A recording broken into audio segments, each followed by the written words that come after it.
I'm here in Canada since 1976. So my kids born here, my grandkids born here.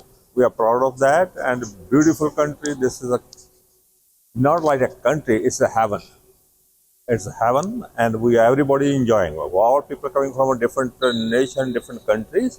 On one hand, I'm very grateful to have come to Canada and the opportunities it has given me since I've moved. But on the other hand, knowing the history of Canada Day, I always get a little bit split whether I should be celebrating it or not, because I know it came at a cost for the Indigenous people of Canada. Nowadays, again, I'm a little bit split, and I tend to be more, I guess, on the pessimistic end and not be too willing to celebrate it.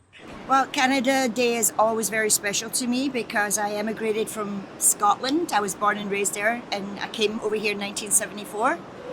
But this particular St. Lawrence Market neighborhood, I've lived for 37 years. So with all of the unrest that's going on with the States, yes, it is more meaningful this year to me.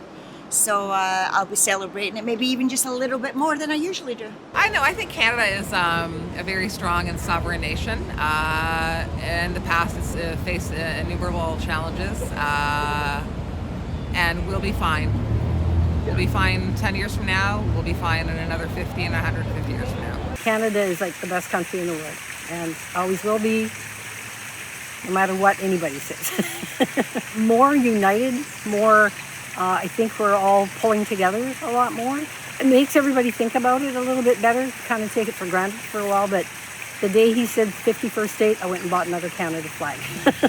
I think this Canada Day is more important than ever before. We really do have to represent one and be one country.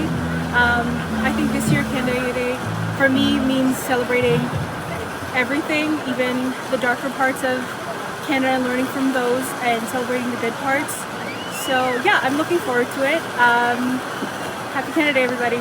I'm loving that Canada is more patriotic as a result, and I find that we are more conscientious of make sure it's Canadian company or shop Canadian or whatever. But I don't know that Canada Day is any different other than it's like, yeah, go Canada. I notice no difference at all. I would say I've always been proudly Canadian despite what's happening with tariffs and not. I also think that it's a bit egotistical to be celebrating essentially an imperial holiday. I'm happy that we live in a country, and I'll celebrate Canada and the veterans who fought for us, but it's also ironic how we celebrate and what we celebrate. What a wonderfully Canadian answer. That is a good answer. I have nothing to add. Oh, I think it takes on a different meaning for everyone, every Canadian anyway. I think there's been a lot more patriotism since Trump started his nonsense. And you can see it even in the small communities. People have flags in their houses now, which they never had before. It's starting to look more like the States, I guess.